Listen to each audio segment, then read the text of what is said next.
자, 그런가 하면은 일부에서 비대위원장 후보로 언급하는 나경원 전 의원. 먼저 당정 관계에 대한 재정립이 필요하다 이렇게 언급을 했습니다. 당정 관계의 재정립 같은 것이 좀 전제되어야지 이번 비대위를 구성을 하든지 앞으로 당의 지도 체제를 확립하는 데 있어서 훨씬 효과적이지 않을까 이런 생각을 해봅니다. 비대위원장의 스피커가 좀 커야지 되지 않을까. 한마디로 존재감이 있는 분이 비대위원장을 하는 것이 맞다. 네, 김 전 대표 사퇴를 계기로 당정 관계 재정립 요구도 나오고 있는데요. 이와 관련한 기자들의 질문에 윤재욱 당대표 권한대행 입장을 이렇게 밝혔습니다. 실제적으로는 수직 관계라기보다는 소통이 원활하고 또 일방적으로 의사 전달이 되고 그런 상황은 아닌데 국민들 눈에 그렇게 비춰진다면 그런 부분들도 고려를 해야 된다고 생각을 합니다. 지금까지 제가 느끼기에는 당정 관계가 수직적이라고 생각을 하지 않습니다.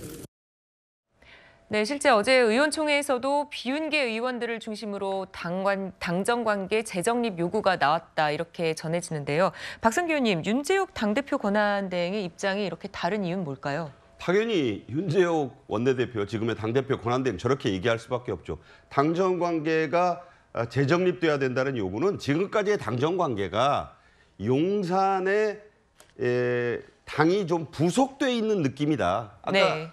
나경원 전 의원 그렇게 얘기하잖아요. 비대위원장의 스피커가 좀 커야 된다. 이 말을 한다는 것은 무슨 얘기냐. 본인이 김기현 대표 옹립 과정에서 주저앉혀졌잖아요.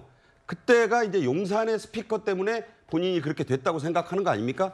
그러니까 지금 한 장관의 딜레마가 바로 거기에 있습니다. 지금 계속 재정립 요구가 나오는 거는 물론 대통령의 임기가 절반도 지나지 않은 상황에서 다음 총선이 치러져요.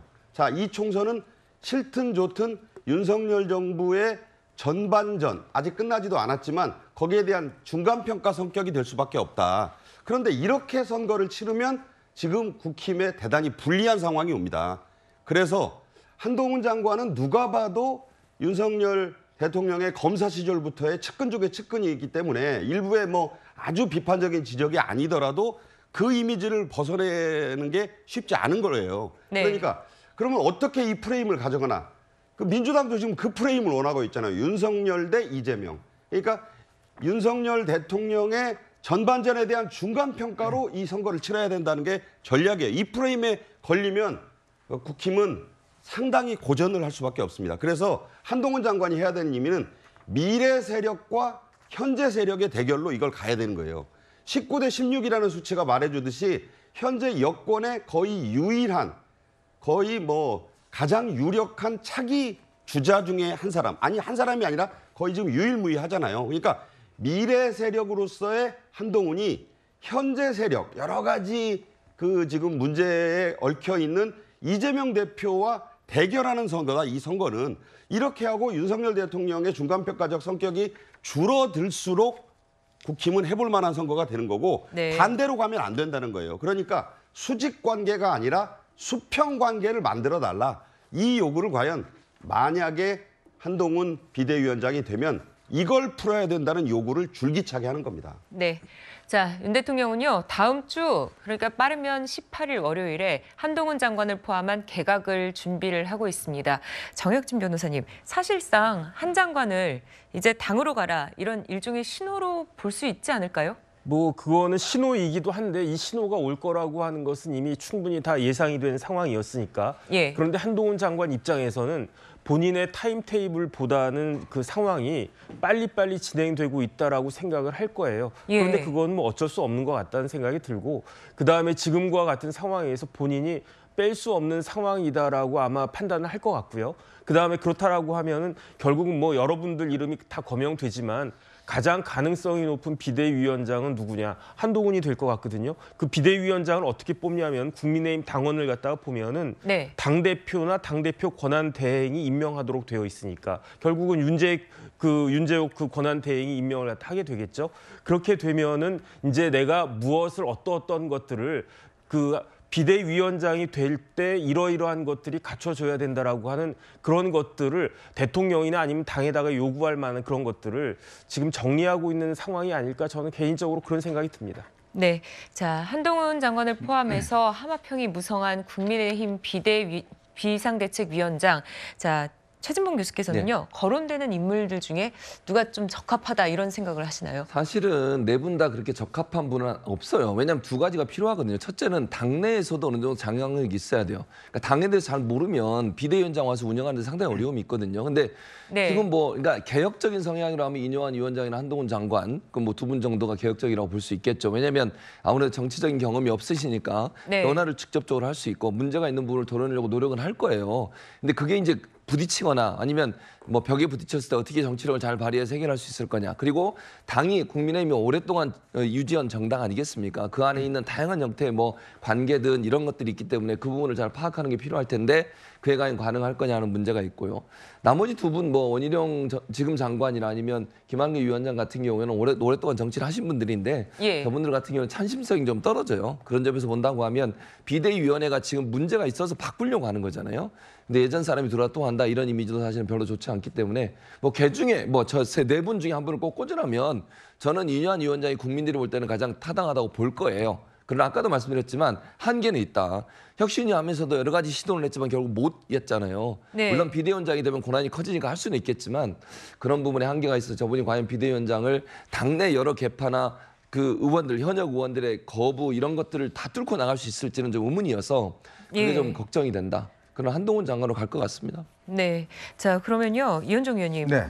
또 비대위원장 말고도 계속해서 이제 준비해야 될 게 많잖아요. 그렇죠. 거기에 대해서는 좀 어떻게 생각하십니까? 그러니까 이제 지금 인력들을 이제 어떻게 배치할 것이냐 이제 여기에 대한 문제인데요. 네. 저는 이제 한동훈 장관이 사실 뭐 정치 경험이 없다 뭐 등등 이야기를 하는데 제가 볼 때는요 그동안 한동훈 장관 했던 건 사실상 정치입니다.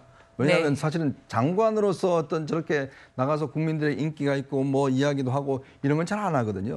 그러니까 그걸 해왔기 때문에 저는 정치력에서 큰 우려는 없다라는 생각이 들고, 자 문제는 지금 이제 우리가 그 국민의힘에서 해야 될 게 뭐냐면 비대위원장과 이제 비대위원들을 구성하는 거, 그 다음에 선대위를 발족시켜야 됩니다. 선대위라는 건 이제 선거의 어떤 전반적인 총괄적인 하는 거, 그 중간에 이제 공천관리위원회가 있어요. 예. 바로 이게 핵심입니다. 이제 공천관리위원회를 이제 해서 이제 지금 공천을 해야 되는데, 그러면 그거는 결국은 비대위원장이 이제 임명하는 거거든요. 그리고 공천은 공천관리위원회에서 결정을 하면 비대위원장이 최종적으로 도장을 찍게 돼 있습니다. 옥새를 이제 사실은 비대위원장이 갖게 되거든요. 네. 그만큼 이 공천관리위원장이 어떻게 할 것이냐, 이게 이제 문제일 텐데, 이제 이것에 대한 이제 아마 뭐 한동훈 장관이 이 당에 만약에 들어가게 되면 사전에 여러 가지 어떤 좀 이런 어떤 본인의 권한과 이런 문제를 정리하고 들어가야 될 거예요. 네. 그런 면에서 당의 사정을 잘 모르기 때문에 좀 당의 사람들의 어떤 면면을 충분히 알 수가 있고 또 그러면서도 공천개혁을 할 수 있는 이제 그러한 인물로 이제 공천개혁위원장을 임명을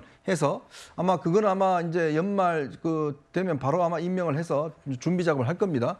그렇게 되면 내년부터 이제 공천 작업이 시작될 것이고, 그 다음에 이제 선대위원회 같은 경우는 지금 뭐 나오는 이제 다른 분들 같은 경우 이뇨한 위원장이나 뭐 특히 이제 이뇨한 위원장 같은 경우는 제가 듣기로는 최근에 본인이 불출마 선언을 했지만 네. 최근에 다시 당에서 출마를 해달라고 많이 요청하고 있다고 그래요. 네. 원래 본인이 하려고 했던 서대문 같은 경우에 예. 막 그런 거 등등도 있기 때문에 이제 그런 문제는 아마 이제 비대위원장이 나름대로 인력들을 배치하는 이런 절차를 밟을 것 같습니다.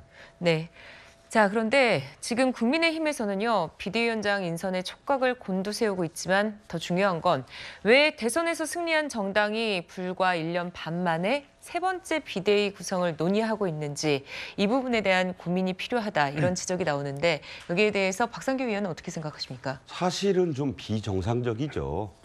대통령을 배출하고 2년도 안 된 정당이 비상이라는 말이 들어가는 코미티 체제를 지금 두 번째 운영하고 있어요. 물론 지금 저 그래퍼에도 나오지만 이준석 전 국민의힘 대표를 당에서 뭐 이런 용어를 좀 쓰는 게 어떻습니까? 어쨌든 축출하는 과정에 그 여러 가지 법적인 문제가 있었잖아요. 이준석 대표가 법률적으로 계속 절차적으로 저항을 하면서 이게 뭐 다 왔다 갔다 하니까 결국은 뭐 주호영 비대위로 갔다가 또 정진석 비대위로 갔다가 그래서 이제 김기현 대표 체제로 가는 이 과정이 누가 봐도 상식적이지 않았고 좀 어색한 거예요. 네. 이게 비상이라는 거는 그야말로 이머전시인데 그 환자가 외래로 들어와 가지고 그 정상적인 절차로 병원에 가야지 이게 119 앰뷸런스 타고 자꾸 그 응급실로 오는 그런 상황이잖아요. 비유를 하자면. 그러니까 이건 누가 봐도 물론 그게 이유를 댈 수 있다 하더라도 대통령을 배출한 집권 여당이 비대위를 이번에 이제 3번째 간다는 것. 그것도 총선을 불과 얼마 안 남겨두고 이렇게 한다는 건 누가 봐도 정상적이지가 않습니다. 그러니까 이건 이제 정상화의 절차로 가야지만 어쨌든 국민의힘을 지지하고 또 중도에서 다음 총선에서 어떤 당을 선택해서 대한민국의 이 위기 돌파를 막아야 될까를 고민하는 중도 유권자들에게도 여당의 비상체제는 빨리 끝날수록 좋다. 그렇게 네. 생각합니다. 예.